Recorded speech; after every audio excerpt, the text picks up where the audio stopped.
Hello student, मैं अरविंद निषाद आप सभी का आपके अपने YouTube चैनल अल्फा ट्यूटोरियल पर स्वागत करता हूं। आज हम सीजी बोर्ड से क्लास 10 का 2022 का पेपर सॉल्व करेंगे। तो चलिए स्टार्ट करते हैं आज का क्लास। तो चलिए स्टार्ट करते हैं। आज हम करेंगे सेट ए 2022 सेट ए का पेपर सॉल्व करेंगे। तो फर्स्ट क्वेश्चन है आपका ऑब्जेक्टिव क्वेश्चन। तो ऑब्जेक्टिव क्वेश्चन में आपका फर्स्ट क्वेश्चन है पॉइंट -34। क्वेश्चन आपके सामने होगा, स्क्रीन पे शो हो रहा होगा। बिंदु -35 किस चतुर्थांश में होगा। मतलब ये पूछ रहा है कि point -35 will lie in which quadrant. तो आप लोग बताइए कौन से क्वाड्रेंट में होगा। ये है आपका -3 और 5, ये कौन से क्वाड्रेंट में होगा बताइए जल्दी से, एक बार ट्राई करिए। सेकंड क्वाड्रेंट में। तो सबसे पहले आप देखिए, ये तो खैर ऑब्जेक्टिव है तो इसको सॉल्व करने की जरूरत नहीं है, बट एक बार मैं समझा देता हूँ। -3 सॉरी ये कौन सा वाला है, प्लस वाला होता है। और ये क्या होता है, माइनस वाला। यहाँ पर कौन सा होता है, प्लस। और यहाँ क्या होता है, माइनस वाला। तो यहाँ पर आपका जो x होता है वो प्लस होता है और y क्या होता है, प्लस होता है। यहाँ पर जो होता है x जो होता है वो क्या होता है, माइनस, और y क्या होता है, प्लस। यहाँ पे क्या होता है थर्ड क्वाड्रेंट में, ये -x और ये क्या होता है, -y। और यहाँ पर क्या है, x और क्या हो जाएगा, x प्लस में होगा और y किस में होगा। इतना तो पता है ना, क्योंकि ये पेपर सॉल्व कर रहे हैं, मतलब आपको ये चैप्टर पहले पढ़ा हुआ होना चाहिए। क्लियर है। तो इसका आंसर कौन सा क्वाड्रेंट में होगा, माइनस है और प्लस है, तो माइनस प्लस वाला किस में आया, कौन सा क्वाड्रेंट में आया। तो इस कौन से क्वाड्रेंट में होगा, सेकंड क्वाड्रेंट में। तो आपका आंसर होगा द्वितीय चतुर्थांश या फिर सेकंड क्वाड्रेंट। तो आप उसमें टिक कर सकते हैं। क्लियर है। ऑब्जेक्टिव क्वेश्चन है आपका सेकंड। 6 और 4 का समांतर माध्य क्या होगा। मतलब ये बोल रहा है the arithmetic mean of 6 and 4। 6 and 4 का अरिथमेटिक मीन क्या होगा बताइए आप लोग। 6 and 4 इसमें ऑप्शन है आपका 0, 5, 10, -5। जल्दी से सॉल्व करिए। 5। तो अरिथमेटिक मीन मतलब समांतर माध्य क्या होता है, जल्दी बताए फॉर्मूला क्या होता है समांतर माध्य। समांतर माध्य या इंग्लिश मीडियम वाले स्टूडेंट लिखेंगे अरिथमेटिक मीन। यहाँ पे लिख देता हूँ शॉर्टकट में, अरिथमेटिक मीन क्या होता है फॉर्मूला, a + b बाई क्या हो जाएगा 2। तो a + b बाई 2, तो 6 + 4 बाई क्या हो जाएगा 2। तो ये कितना हो जाएगा 6 + 4 10/2।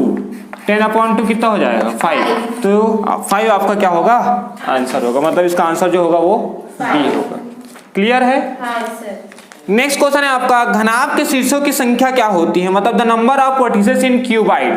अब बताइए क्यूबाइड कैसे दिखता है। ये क्यूबाइड बना दूं मैं यहाँ पे, समझ के करना है आपको। देखिए ऑब्जेक्टिव तो कोई भी बता सकता है, या फिर आप परीक्षा बोर्ड वगैरह से, परीक्षा साल वगैरह से आप सॉल्व कर सकते हैं। क्योंकि बहुत सारे स्टूडेंट का आदत रहता है परीक्षा बोर्ड से डायरेक्ट इसको कॉपी करते हैं, लेकिन उसमें भी आंसर क्या रहता है, रॉन्ग प्रिंट रहता है कभी कभी। नहीं तो आप पेपर दिए होंगे तो देखे होंगे। तो फिलहाल तो उसमें नहीं जाते। ये आपका क्या है, क्यूबाइड है। आपको क्या बोला है, शीर्षों की संख्या, उसकी एज की संख्या। मतलब ये बोल रहा है the number of vertices in cuboid कितनी होती है, 8 होती है। देखिए शीर्ष किसको बोलते हैं, एज किसको बोलते हैं, वर्टिसेस 1, 2, 3, 4, 5, 6, 7, 8। तो आंसर क्या हो जाएगा 8। कोई डाउट है नहीं। चलिए नेक्स्ट क्वेश्चन है आपका sin 30 इंटू क्या हो जाएगा cosec 30। इसकी वैल्यू पूछी गई है तो कितना होगा। साइन को साइन ही रहने दो, और cosec को क्या लिख सकते हैं, ये और ये कैंसल। आंसर क्या होगा 1। कोई डाउट। चलिए तो नेक्स्ट क्वेश्चन है आपका बहुपद x² - 9 किस शून्यक है। मतलब zeros of polynomial x² - 9 r। मतलब इसके क्या करना है, आपका जीरोस फाइंड करना है। पॉलिनोमियल इसके मतलब शून्यक है ये, तो इसको सॉल्व करना है। तो कैसे करते हैं, किसी को पता है आइडिया। मतलब इसका आंसर है आपका 3 होगा या -3 होगा, 3 -3 एंड 0 3। तो सबसे पहले इसको सॉल्व करते हैं। इसको कैसे सॉल्व करते हैं देख लीजिए। ये क्या हो गया -9 इक्वल टू क्या होगा 0। यहाँ पर ऐसा लिख सकता हूँ क्या, x² - 3 का स्क्वायर। कोई डाउट है नहीं, यहाँ तक कोई डाउट नहीं। तो इसको a² - b² का फॉर्मूला लगा सकता हूँ। तो x प्लस क्या हो जाएगा और x माइनस क्या हो जाएगा इक्वल टू क्या हो जाएगा। तो एक बार x + 3 इक्वल टू क्या लूंगा 0। देखिए मेरा मोटो ये है कि आपको सॉल्व करना आना चाहिए। आप रटना नहीं है, आपको रटवाना नहीं है ना। तो इसलिए सॉल्व कर रहा हूँ, और किसी को आता है तो वो बोर होते रहे, कोई प्रॉब्लम नहीं है, ये उनके लिए है जिनको नहीं आता है। कोई डाउट? तो क्या आ गया आंसर? -3 आपका दिया है, आपका -3 और -3 दिया, मतलब सी आंसर आएगा। क्लियर है? नेक्स्ट क्वेश्चन है आपका, फिल इन द ब्लैंक्स करना है आपको। फिल इन द ब्लैंक्स, रिक्त स्थानों की पूर्ति कीजिए। यदि tan थीटा इक्वल टू 1 हो, मतलब if tan theta equal to 1, तो थीटा का वैल्यू फाइंड करना है। तो थीटा का मान क्या करना है? ज्ञात करना है। तो tan थीटा इक्वल टू 1 है, तो tan थीटा 1 किस में होता है? 45। tan थीटा इक्वल टू क्या होता है? tan 45। 1 किस में होता है? 45 में। tan से tan कैंसिल, थीटा की वैल्यू कितनी आ जाएगी? 45। तो आंसर आपका क्या आएगा? 45। तो आंसर है आपका 45। क्लियर है? यदि सावधि जमा खाते में ब्याज की गणना छमाही आधार पर की जाती है तो दर का प्रतिशत क्या होगा? If the interest in fixed deposit account is calculated on 6 month basis then the rate will be as per percentage। तो ये बताइए, जब भी हम हाफ ईयरली लेते हैं, मतलब छमाही लेते हैं, तो रेट क्या हो जाता है? हाफ हो जाता है। तो रेट का इसका आंसर क्या आएगा? हाफ, या फिर हिंदी मीडियम वाले लिखेंगे आधा। परसेंटेज क्या हो जाता है? आधा हो जाता है, मतलब क्या हो जाएगा? हाफ। तो उसका आंसर क्या आएगा? Percentage are half. क्लियर है? नेक्स्ट क्वेश्चन है, यदि 16:4 हो तो x का मान ज्ञात करना है। मतलब if 60:4:x then the value of x will be. कोई बता सकता है इसको सॉल्व करके? 4। तो मैं इसको सॉल्व करूं? तो इसको कैसे करेंगे? देखिए, जब भी इस तरीके से दिया रहेगा, इसकी वैल्यू फाइंड करनी है। तो बीच वाला जो टर्म है वो डबल हो जाता है बेटा। बीच वाला टर्म क्या हो जाता है? अब बीच वाला टर्म जब डबल हो जाता है तो 16 अपॉन क्या हो जाएगा? ये 4 इक्वल टू 4 अपॉन क्या हो जाएगा? क्लियर है? तो x इसको ये कर दे तो ये कितना हो जाए? 4 4 जा होगा ना, ये 4 4 जा 16 हो गया ये, और ये 16 कहाँ आ गया? तो x इक्वल टू क्या हो गया? आप लोग बोल रहे थे शायद 4, ठीक है ना। तो बेटा पहले सॉल्व करिए, उसके बाद आप उसको क्या करिए? करेक्ट करिए, फिल इन द ब्लैंक्स में उसको फिल करिए। क्लियर है? बिना सॉल्व करे आप देखेंगे तो फिर आपको रॉन्ग हो सकता है इसमें भी। चलिए नेक्स्ट क्वेश्चन है आपका, वृत्त के केंद्र से जीवा पर डाला गया लंब जीवा को क्या करता है? मतलब फिल इन द ब्लैंक्स है, जीवा को क्या करता है? The perpendicular from the centre of the circle to the chord max chord. यहां देखिए क्या बोल रहे हैं, ये ऐसा है, ये आपका जीवा है। क्या है ये? जीवा, मतलब कॉर्ड बोलते हैं इसको। क्या बोलेंगे? कॉर्ड। इसके सेंटर से यहाँ पर इसको अगर मैं परपेंडिकुलर डालूं या लंब डालूं, ये सेंटर से मैंने लंब डाला, मतलब परपेंडिकुलर लाइन डाला, ये आपका कॉर्ड है। तो कॉर्ड को क्या कर रहा है? ये इंटरसेक्ट कर रहा है, तो इसको लिखेंगे बाइसेक्ट करता है। क्या लिखता है? क्या लिखेंगे इसको? बाइसेक्ट कर रहा है, या जीवा को समद्विभाजित करता है। हिंदी मीडियम वाले क्या लिखेंगे? समद्विभाजित करता है। जीवा को क्या करता है? समद्विभाजित करता है। तो आपका आंसर इंग्लिश मीडियम वाले बाइसेक्ट लिखेंगे और हिंदी मीडियम वाले समद्विभाजित। तो नेक्स्ट क्वेश्चन है, वृत्त के व्यास के सिरों पर खींची गई स्पर्श रेखा। ये देखिए, वृत्त मतलब सर्कल। इंग्लिश में भी रीड कर देता हूँ। Tangents at the end points of a diameter are mutually. ये देखिए, ये डायमीटर है, मतलब ये क्या है? व्यास है। क्या है? यहां से टेंजेंट लाइन खींच रहे हैं, मतलब क्या? टेंजेंट लाइन खींच रहे हैं, मतलब आपका यहाँ पे इसको हिंदी में बोलेंगे स्पर्श रेखाएं। और ये वाली, तो ये बताओ ये दोनों लाइन कैसे दिख रही है? पैरेलल। तो इसका आंसर समांतर रहेगा, या फिर इंग्लिश में क्या बोलेंगे? पैरेलल। अब क्लियर है? कोई डाउट है? नहीं। चलिए नेक्स्ट क्वेश्चन, ट्रू फॉल्स है आपका। y अक्ष पर स्थित किसी बिंदु का x निर्देशांक क्या होता है? 0 होता है। The x coordinate of any point on y axis is 0। True है कि फॉल्स है? ट्रू कैसे? क्लियर है ना? इसका समझाना पड़ेगा क्या? x एक्सिस का ये y एक्सिस का x कोऑर्डिनेट, y एक्सिस मतलब कौन सा होता है? y कौन सा होता है? इसमें x रहता है क्या? तो y एक्सिस का x कोऑर्डिनेट क्या हो गया? 0 हो गया। मतलब ये बोल सकते हैं कि y अक्ष पर स्थित किसी बिंदु का x निर्देशांक क्या होगा? 0, क्योंकि y में तो x होता ही नहीं है, इसलिए वो उसका आंसर क्या आता है? 0। नेक्स्ट, यदि दो त्रिभुज कॉन्ग्रेंस है, मतलब सर्वांगसम है, तो क्या वो समरूप होंगे? क्या वो इक्वल होंगे? सिमिलर होंगे? ट्रू। अगर दोनों कॉन्ग्रेंट है, मतलब S S S है, मतलब साइड साइड साइड दोनों के क्या है? इक्वल है तो दोनों ट्रायंगल क्या होंगे या त्रिभुज क्या होंगे, सिमिलर होंगे या फिर समरूप होंगे। क्लियर है? यस तो ट्रू रहेगा ये। क्लियर है ना, ये समझ आ रहा है ना। नेक्स्ट tan 90 माइनस थीटा क्या होगा, tan 90 माइनस थीटा का वैल्यू क्या होगी, cot थीटा। तो ट्रू है कि फॉल्स है बताइए, ट्रू। कोई डाउट? तो tan 90 माइनस थीटा की वैल्यू होगी cot थीटा, ये ट्रू होगी।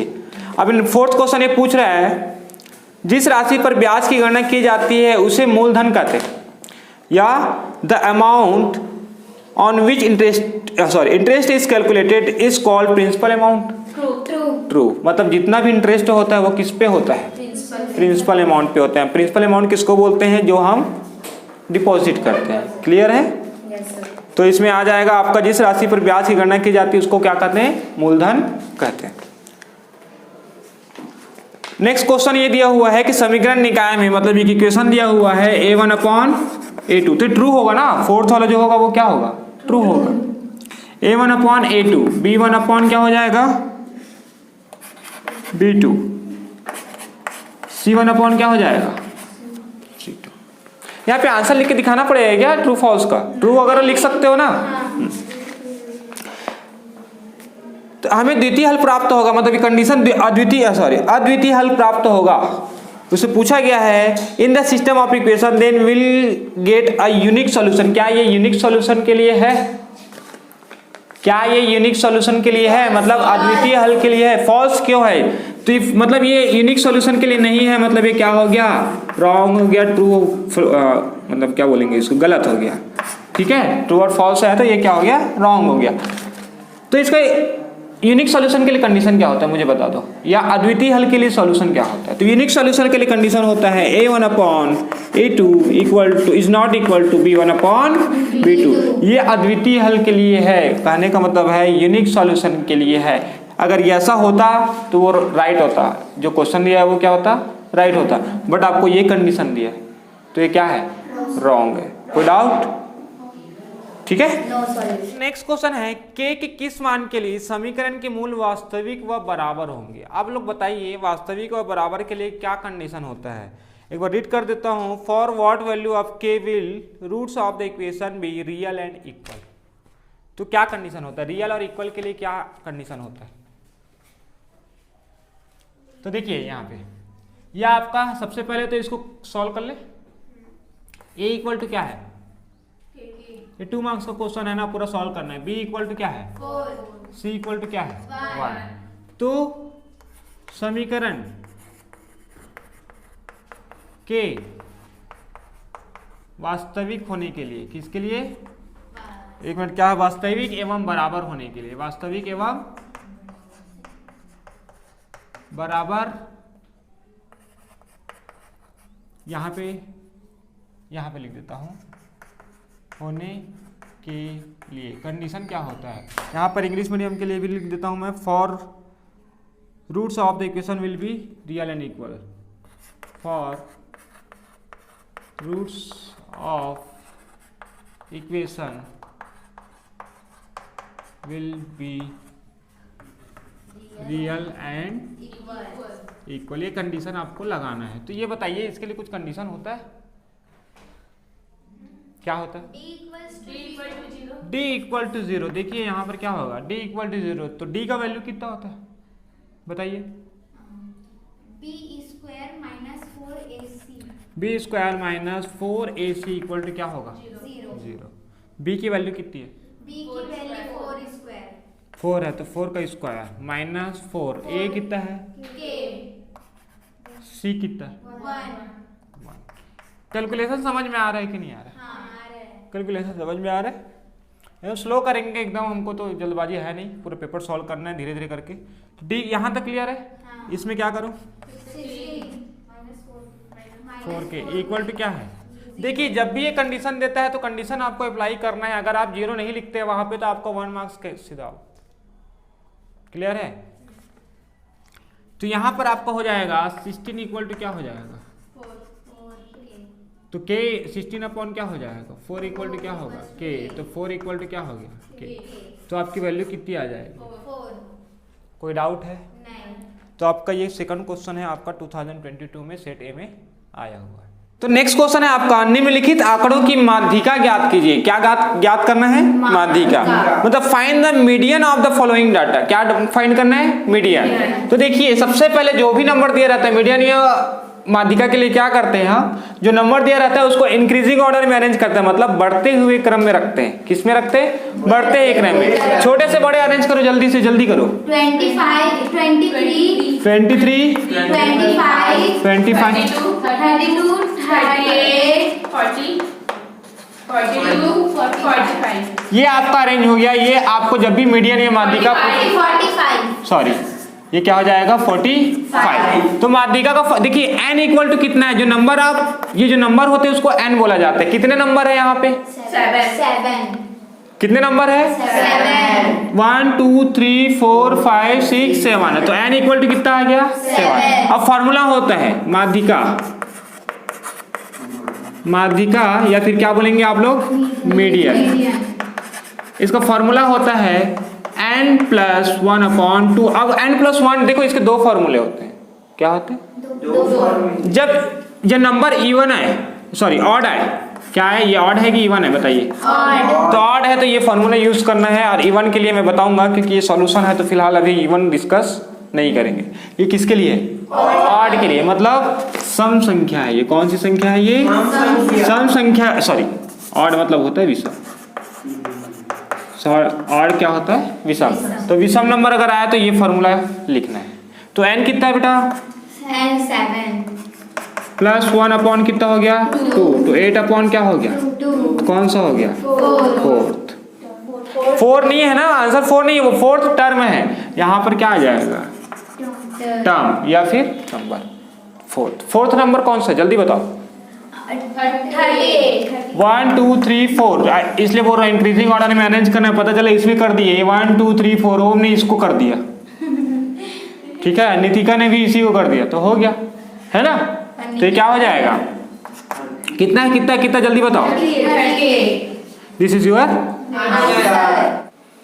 तो नेक्स्ट क्वेश्चन है आपका, जांचना है आपको, क्या gx px का एक गुणनफल है? यदि अगर है तो ये कंडीशन दिया हुआ है, check whether gx is a factor of px, मतलब चेक करना है क्या gx px का फैक्टर है। तो सबसे पहले आंसर जब सॉल्यूशन करोगे तो कैसे लिखोगे? सॉल्यूशन। उसके बाद क्या लिखोगे यहाँ पे? गिवन। क्या लिखोगे? गिवन। तो सबसे पहले gx गिवन है तो क्या लिखोगे?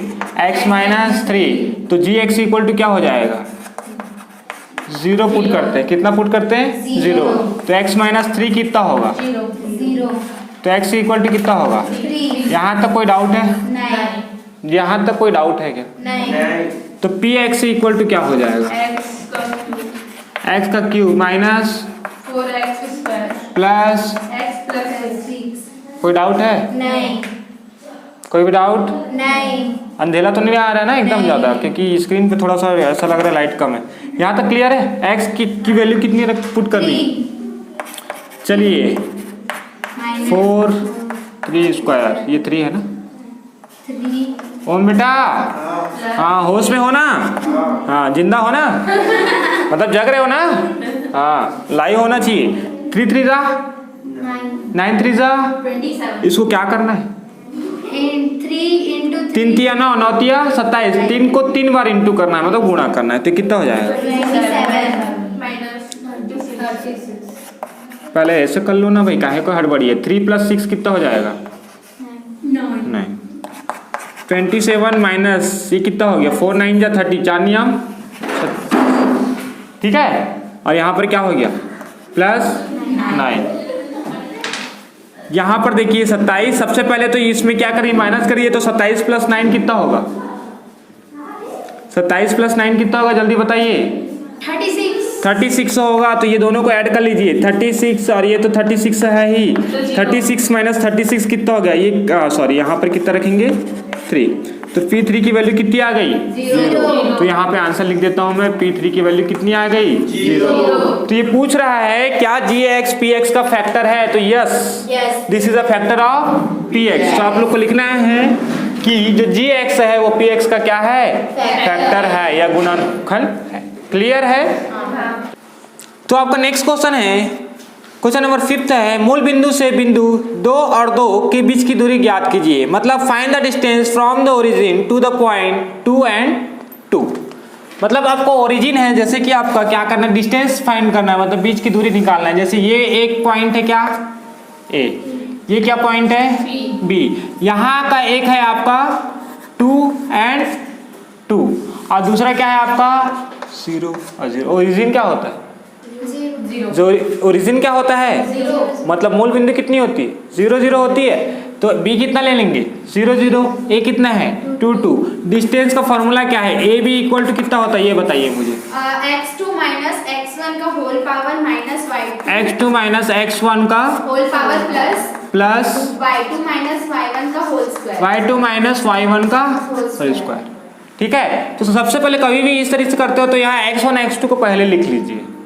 मैंने लिखा नहीं है, मैं यहाँ लिख रहा हूँ। x1 कितना है, 2। y1 कितना है, 2। इसको x1 बोलते हैं, ये पता है ना। और इसको क्या बोलेंगे, ये क्या हो गया, x2 कितना है, 0। y2 कितना है, 0। कोई डाउट है, बस पुट कर दो वैल्यू, रख दीजिए आप। ए बी इक्वल टू कितना हो जाएगा, x2 की वैल्यू कितनी है, 0 माइनस x1 कितनी है, 2 स्क्वायर प्लस y2 कितना है, 0 माइनस y1 कितना है, 2 स्क्वायर। तो यहाँ पर क्या करेंगे, यहाँ पर कितना आ जाएगा बताइए, 0 माइनस 2 कितना आएगा। अब देखिए इसको आप 2 को इधर भी ले सकते थे बी में, और इसको 0 0 को ए में ले सकते ना, वो प्लस में आ जाता, आंसर सेम ही आएगा। यहाँ पर क्या हो जाएगा आपका, ये भी क्या हो जाएगा, -2 का स्क्वायर। अब 2 2 से कितना हो जाएगा, 4। तो प्लस होगा कि माइनस होगा ये बताइए, 4 प्लस में आएगा। प्लस में आएगा। तो ये कितना हो गया, 4। और ये कितना हो गया, +4। तो ए बी इक्वल टू कितना आ गया, √8। को क्या लिख सकते हैं, इसको लिख सकते हैं 2। कैसे लिख सकते हैं, 8 का एलसीएम कितना होता है, 2 4 जा 8, मतलब 2 चौक 8, 2 दूनी 4, 2 2 जा 4 और 2 एकम 2, मतलब 2 1 जा 2। तो 2 और 2 का पेयर बनाया, उसको क्या कर दिए, बाहर कर दिए, और एक 2 क्या कर दिए, अंदर। नहीं समझ आ रहा तो यहाँ पर कर देता हूँ, 2 × 2 × 2, इसका पेयर बना के क्या करते हैं, बाहर, और बचा हुआ क्या करते हैं, अंदर। तो ये आपका ए बी इक्वल टू क्या हो गया, 2 √2। नेक्स्ट क्वेश्चन है आपका 4 tan 70 × tan 20 का मान ज्ञात कीजिए। मतलब find the value of 4 tan 70 × tan 20। तो चलिए आते हैं क्वेश्चन पे। तो क्या है बताइए आप, 4 tan 70 × tan 20 क्या करें बताइए, एक को चेंज करें, क्या करें, कैसे चेंज करें बताइए। 1/cot जो 10 है, और हाँ ठीक है, इसको 1/cot कर दो, चलिए कर देते हैं। तो 1/ क्या हो जाएगा, ये cot 70 इंटू कितना हो जाएगा, tan 20। अब क्या करें, 90 माइनस थीटा। तो एक काम करते हैं, इसको अच्छे से अरेंज कर लेते हैं। tan 20 अपॉन, ये tan है ना, और ये क्या है, cot है, तो इसको cot 70 कर सकता हूँ, मतलब सेम है। अब 4, आप जैसे बोल रहे हैं किसको 90 माइनस इसको करें, किसको करें, 70 को करें, तो इसको ऐसे करते हैं, ऐसे ही रखते हैं। अब इसको cot का cot ही रहेगा, 90 माइनस क्या करें कि 70 आए, 20। ये तो पता है ना सबको, क्योंकि इसको पढ़ा चुका हूँ, क्लियर है ना। तो 4 tan 20 और cot 90 माइनस थीटा क्या होता है, cot 90 माइनस थीटा, थीटा की जगह 20 है, तो क्या हो जाएगा tan 20, 20 और 20 कैंसल, तो आंसर क्या आ जाएगा 4। तो आप लोग का आंसर क्या आएगा 4। 2 मार्क्स का क्वेश्चन है, लेकिन बहुत अच्छा ही क्वेश्चन है, इस तरीके से क्वेश्चन आएंगे। और तरीके से सॉल्व कर सकते हैं, ठीक है। क्या है क्वेश्चन आपका, 4 tan 70 इंटू क्या होगा आपका tan 20। क्यों खा पी के नहीं आए हो क्या आज, तो बोलो ना भाई। 4, इसको क्या लिख सकता हूँ, tan 90 माइनस 20 इंटू क्या करेंगे, जल्दबाजी तो नहीं हो रहा है, नहीं। कोई डाउट। नहीं। tan 90 माइनस थीटा क्या होता है, यहाँ पे फॉर्मूला लिख सकते हैं। तो आप लोग अगर 2 मार्क्स का क्वेश्चन है तो फॉर्मूला तो वैसे रिक्वायरमेंट नहीं रहता है, बट लिख दीजिएगा साइड में। तो tan 90 माइनस थीटा क्या होता है, cot theta theta.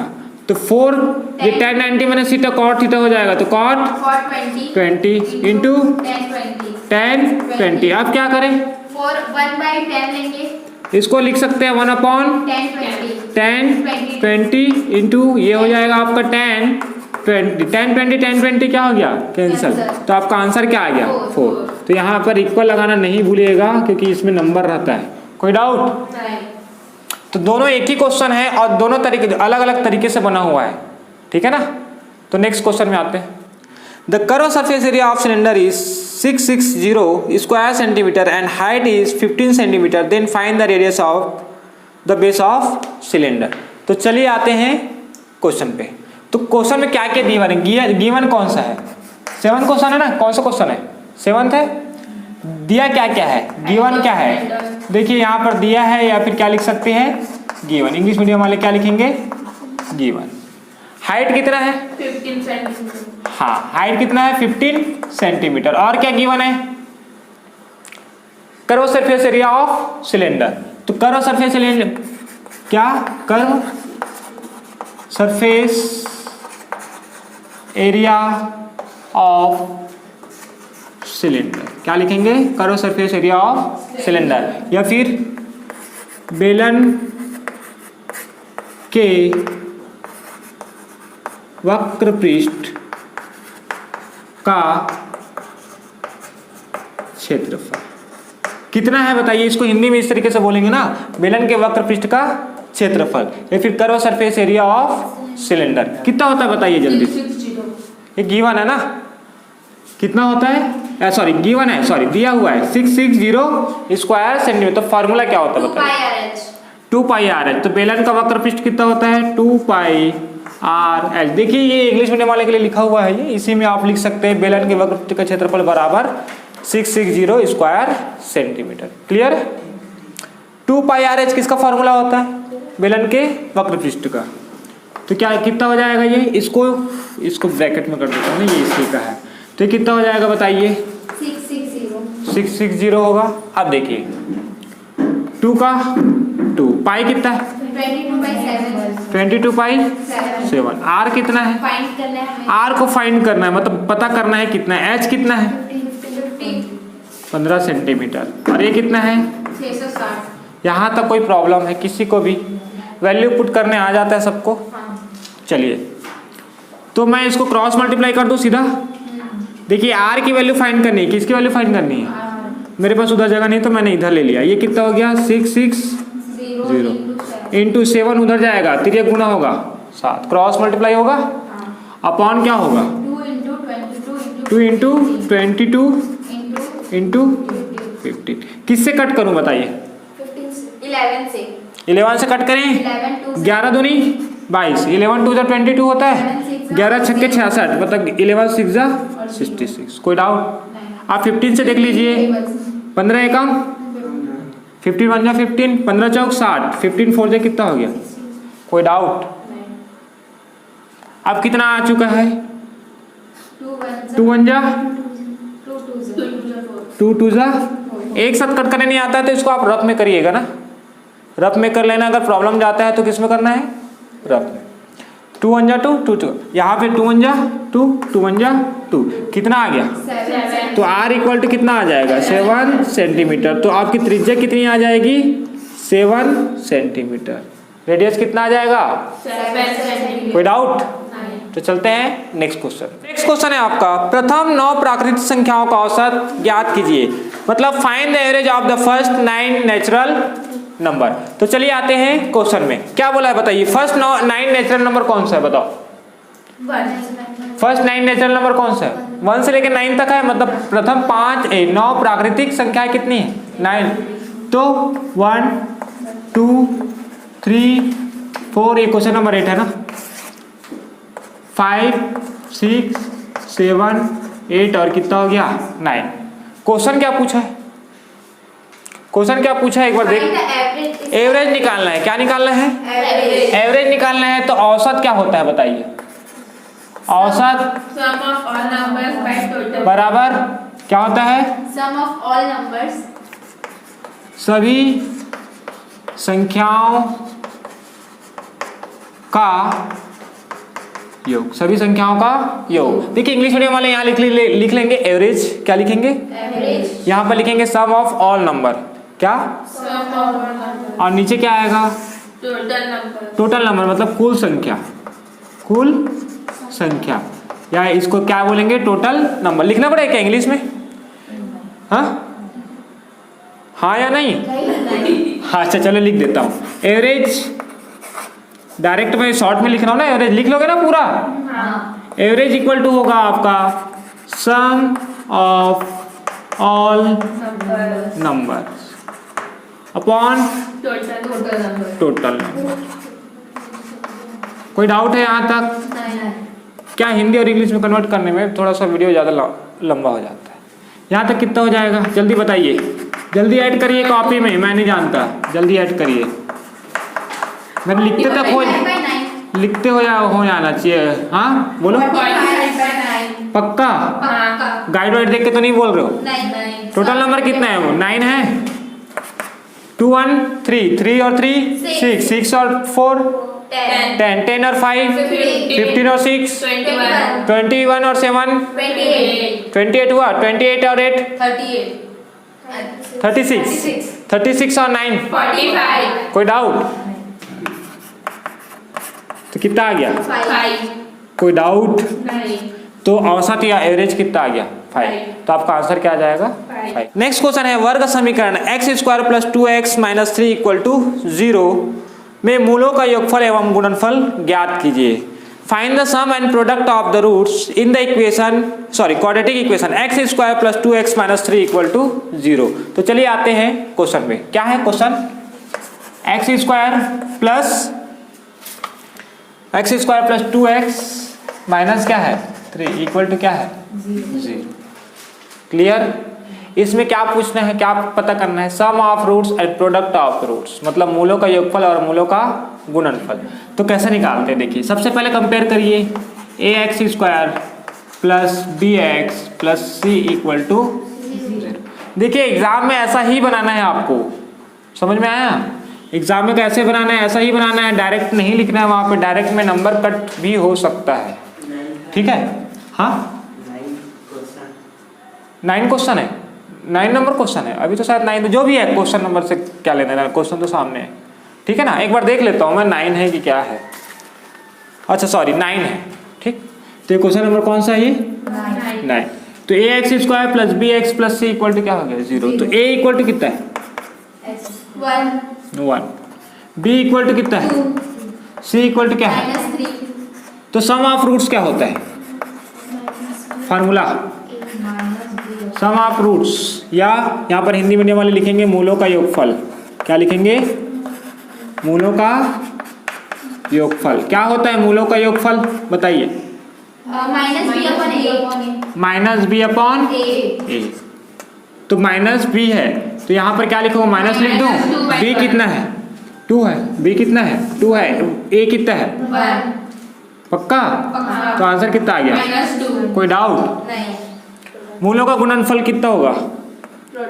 Products of root. Products of roots. तो यहाँ पर क्या आएगा? c अपॉन ए। c कितना है? तो यहाँ पर लिख देता हूँ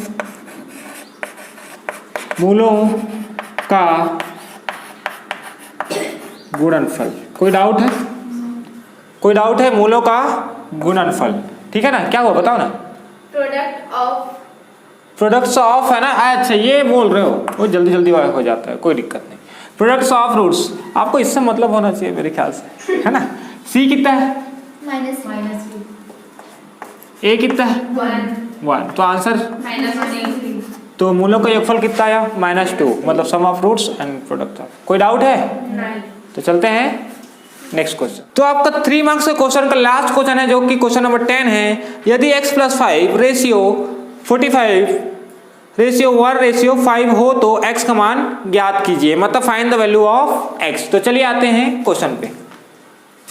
देखिए x + 5 रेशियो 45 1:5। तो कैसे सॉल्व करेंगे? X plus 5/45। ये सब आपको एग्जाम में करना आ जाएगा ना, क्योंकि यहाँ तो बना लोगे और एग्जाम में बनाओगे कि नहीं बनाओगे ये पहले बताओ। पता चला छोड़ के आ जाओगे पेपर को। इजी तो है बोल रहे हो, इस तरीके से क्वेश्चन भी आप लोग को पूरा मार्क्स नहीं मिलता है। क्या करें अभी? क्रॉस मल्टीप्लाई करें, तिर्यक गुणा करें। तिर्यक गुणा करने पे कितना हो जाएगा? 5 ब्रैकेट में x plus 5। और इधर कितना हो जाएगा? 1/45। तो 5x प्लस कितना हो जाएगा? इक्वल टू कितना हो जाएगा? 25। तो 5x इक्वल टू कितना होगा? 45 minus 25। कोई शक, कोई डाउट? नहीं। कितना आएगा? 20। तुम लोग तो बोल रहे थे पास नहीं हो पाएंगे क्या करके, अब हो जाओगे? इतना भी करते हो कि नहीं करते घर में?